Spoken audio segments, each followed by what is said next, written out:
Psalm 42 is where we'll be in just a minute. It's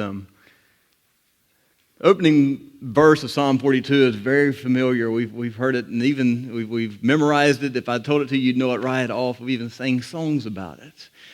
As the deer panteth for the water, so my soul longeth after thee. You've heard that before, right? That means yes? Okay.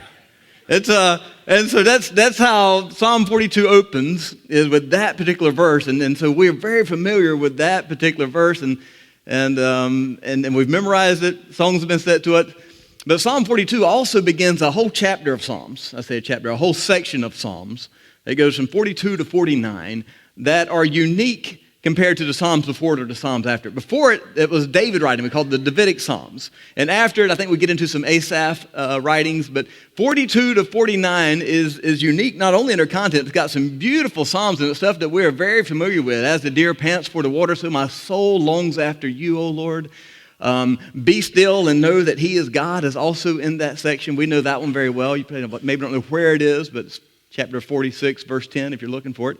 And so we have some of these memorized. Maybe we didn't know we had them memorized, but we do, and they're just beautiful, and they're heartwarming, and they're time-honored and cherished Psalms that come out of this particular section of the Psalms. It's, but even more unique than all of that is that God, in the revelation of Himself, you realize all this is God revealing Himself, right? This is not just information. It's God revealing Himself. That God, in the revelation of Himself, chose to make sure that you knew who wrote these Psalms. Psalm 42 through Psalm 49 were written by the sons of Korah. I was like, well, I still don't know anything. Who's the sons of Korah? And so some of you know where this is going. So you remember who Korah was? It's like it rings a bell. Wasn't that my next door neighbor a couple years ago? No. That lady did my hair? No, that wasn't it either. You have to go back to Numbers chapter 16 to figure out who Korah was. And so here's the story. Israel's come out of Egypt. They've come through the desert and they've gotten to the promised land. They send the spies in. 10 of them come back and say, no, we can't tackle it. 2 of them say, yes, we can. The entire community just wails and said, no, we can't win against these people. God cannot deliver these people to us. They're too big and we're too weak. And even though they had seen all these miracles along the way, they still chose to be faithless in that moment. And so God says, all right, we're going to close that door and you're going to go walk about in the desert for about 40 years and all of you are going to die, that are of a certain age and up. And so that's kind of where we picked up the story in chapter 16. You got to know morale is at an all-time low right now in the nation of Israel. And so they've packed up their stuff. A few of them said, no, we were wrong. We're going to go attack. And, we made a mistake. And Moses was like, I wouldn't do that. And they said, no, we understand now. It was a big deal to God. And we blew it. We're going to go now and fix it. And Moses was like, yeah, I don't believe you are. And they didn't. And they got beat by the army of the people who lived in the land of Canaan. And so the rest of them, packed up their stuff and began, walking about in the desert. We're going to go for about a 40-year hike. And so, put on your walking shoes, let's go. And so that's kind of the condition that they're in. They're in that scenario. And everybody's like, we came out of Egypt. We're going to this land of Canaan, this promised land that's flowing with milk and honey. And we get there and we miss it. And now God says, you're going to die in the desert, you scoundrels. And that is their story. And so that they began the process of the next chapter, which is, hey, go die in the desert. That sounds like a fun chapter, right? What you doing? Well, I'm just going out here to die in the desert. Y'all want to come on? Be back in, never. And so that's it. And so you're walking about, and there's, kind of out there aimlessly, just waiting for, people to die off.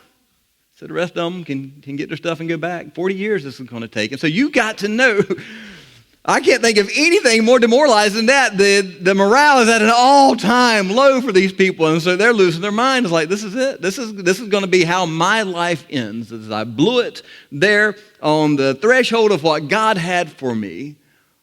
And now I am left with the remnants. Which, let's be honest, they're still not enslaved in Egypt, right?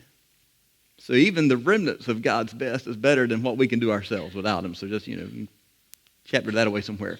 So it's right there in the thick of this all-time low-down morale that one man decides, you know what? I ain't loving this. I think I could do a better job. I believe this is Moses' fault, because we always blame whoever's in charge, right? And so he began to think on that and process that, and then he began to talk to some people. Dathan was one of them. Abiram was another one. These are a couple of brothers that he was friends with. It's like, you know what? I think we could do better than this. I really believe that we could have done a better job. I don't know what gives him the right to lead us. I mean, obviously, this is just an epic failure at this point.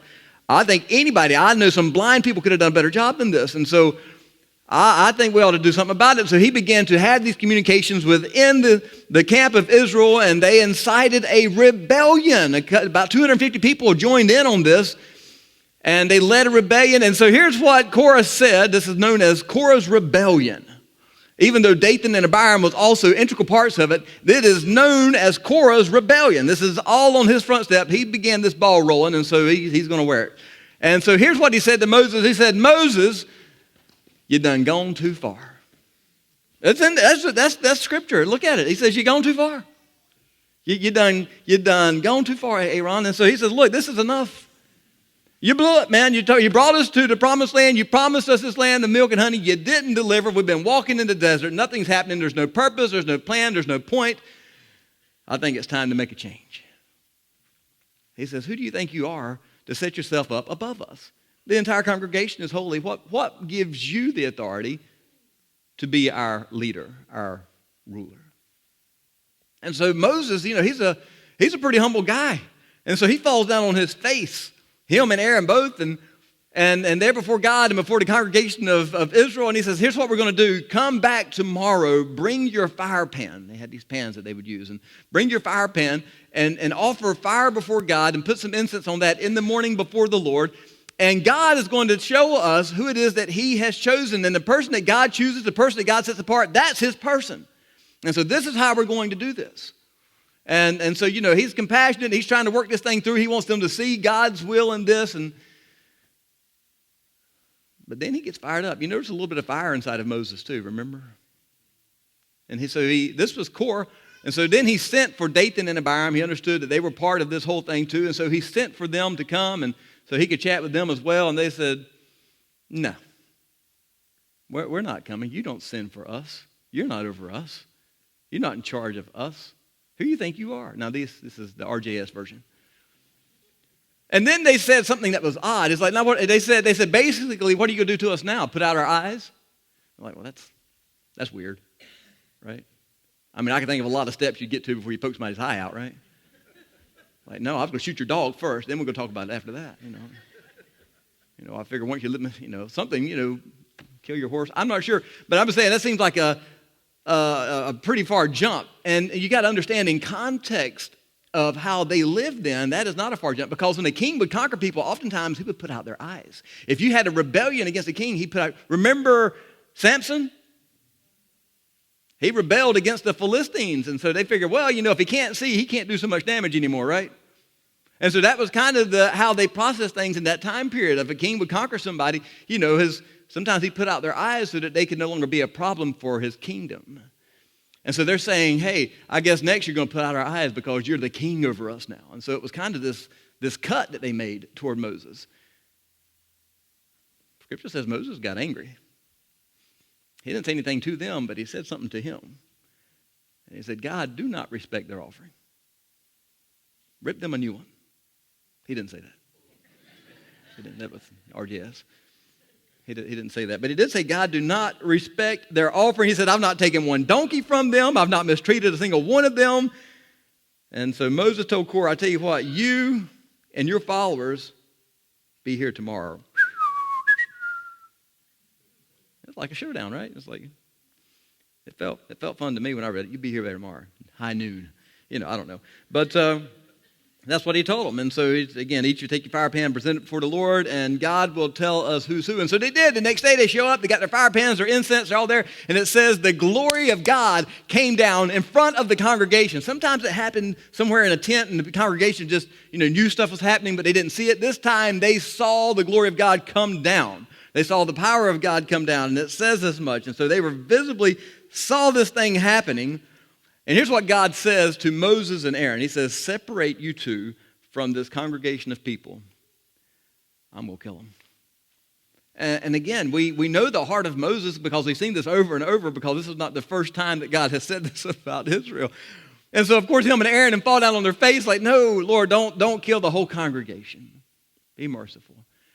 And God says, tell you what, you better tell everybody to stand back. Get away from Korah and Dathan and Abiram.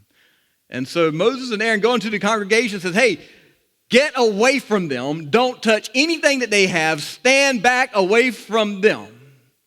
And here's what Moses says. If they die of natural causes, not necessarily old age, but something that normally happens. This is how he says, something that would normally kill somebody. You know, a snake bite, infected wound, fall and hit their head on a rock. If it's something that somebody has died from before, something normal that you would say, okay, yeah, I can see somebody from that, but die from that. He said, if they die of some type of naturally known causes, then God has not called me to lead you. He says, but if God does something unprecedented, if the ground opens up and swallows them straight to hell, then you know that God sent me to lead, and I didn't do this on my own. And no sooner did the words come out of his mouth that the earth began to shake. And it opened up. And it swallowed Dathan and Abiram and Korah. And here's what, read over, if you're in chapter 16, I'll read it for you if not. Chapter 16, verse 32 says, the earth opened its mouth and swallowed them and their households, all Korah's people and all their possessions. Gone. Screaming as they went, because the congregation heard their screams and ran for their lives. They were frightened naturally, so we would have had the same response. And so when I read that, here's what's interesting. It says that all of Korah's people and all of his possessions swallowed up. And so then I get to Psalm 42, and it says that it's been written by the sons of Korah. Well, pray tell, when did they write this? Got to turn a couple pages.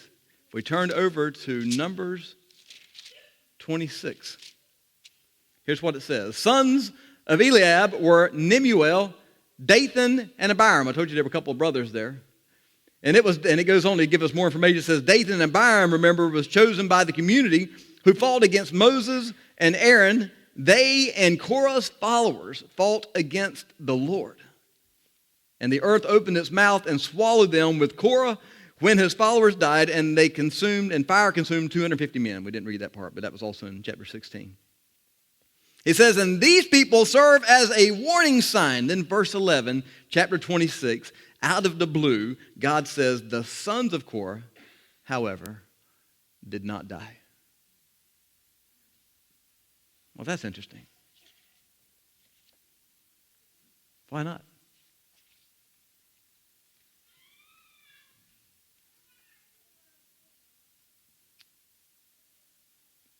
This man, Korah, who was so blinded by his own ambitions that he felt comfortable challenging the will of God. After seeing all the things that God had done to Egypt and along the way, he felt comfortable challenging the will of God. He felt comfortable bringing about a rebellion against Moses and the leadership that God had appointed.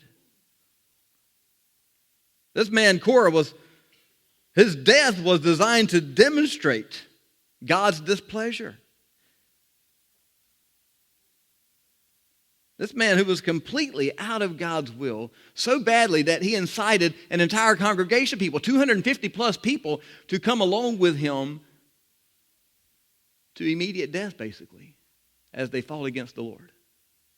This same man had descendants that wrote some of the most humble and beautiful and God-honoring words in all of Scripture. Words that we still cherish, words that we teach, words that we've memorized, words that we still sing to. Words that describe a heart that is bent on communion with God, not having its own way or having a position of authority.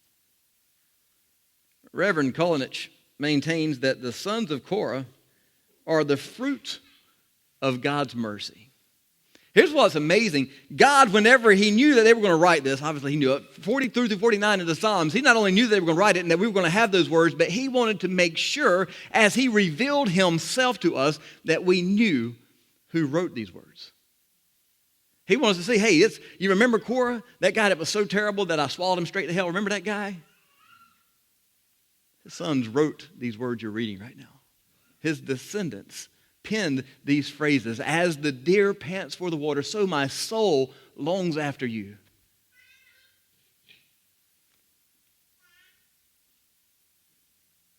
It's a symbol of God's mercy. It's the fruit of God's mercy, a symbol of his grace. When judgment was warranted, and every other observer was probably surprised that they were still alive. Because, a lot of people died that day. And the next, for that matter, if you go back and read it. Why did God save the sons of Korah? Is it because they were innocent? No. Is it because they deserved to be saved? No.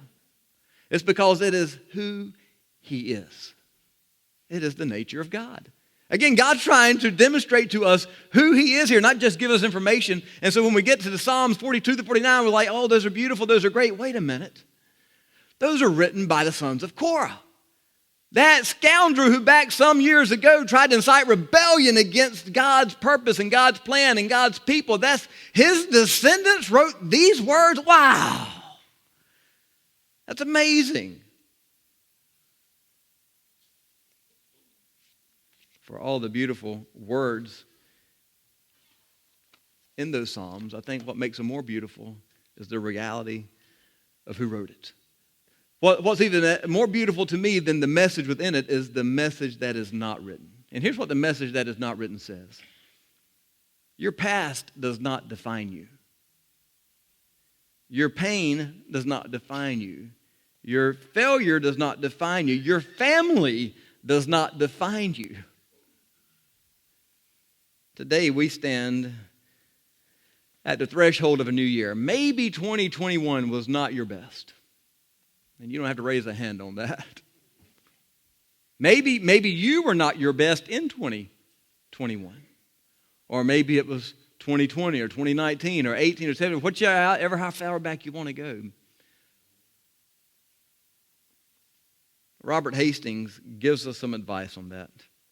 He says, here's what you need to do.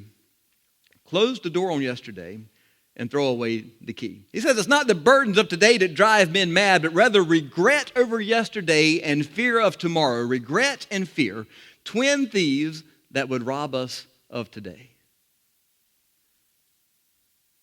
The sons of Korah stand as a testimony that God can rewrite your story. He can repurpose your life. He can reshape your failure into something that is so far removed from what it used to be and so far removed from what you used to be that, like the sons of Korah, you will stand as an example of God's unbelievable grace and mercy. That when people see you and they know about perhaps your history and they see who you are now, they can likewise say, wow, that's amazing. So what's our response to that? Number one is celebrate the goodness of God, the grace of God, the mercy of God. This is who he is. He wanted to demonstrate to us through something very simple like, hey, the sons of Korah wrote that. Just how merciful he is and how much he can change your story and change a story. Celebrate that. And I'd say second is surrender. You can stop carrying the burden of your past. Surrender it. Jesus said, come unto me, all ye who labor and are heavy laden, and I will give you rest. And I've discovered this idea of taking off the burdens of sin, the burdens of regret, the burdens of disappointment, the burdens of heartbreak, is not a one and done thing in this life. It's a daily thing. And if we're consistently thirsting for the presence of God, like they wrote in the 42nd Psalm, as a deer pants for the water, I just want to be in your presence. I just want to know you better. I just want to know you more. I just want that to be what consumes me, not all this other stuff. If we can be consistent in that thirsting for the presence of God, the peace of God, the power of God in our lives, then here's what God promises. You're going to have a story that people come to and say, wow, that's unique. Wow, that's different than what I used to know about them, different than what I expected. The sons of Korah instruct us in Psalm 46 and verse 10, stop the turmoil, stop the tension that we so often turn to. They say instead, be still and know that he is God.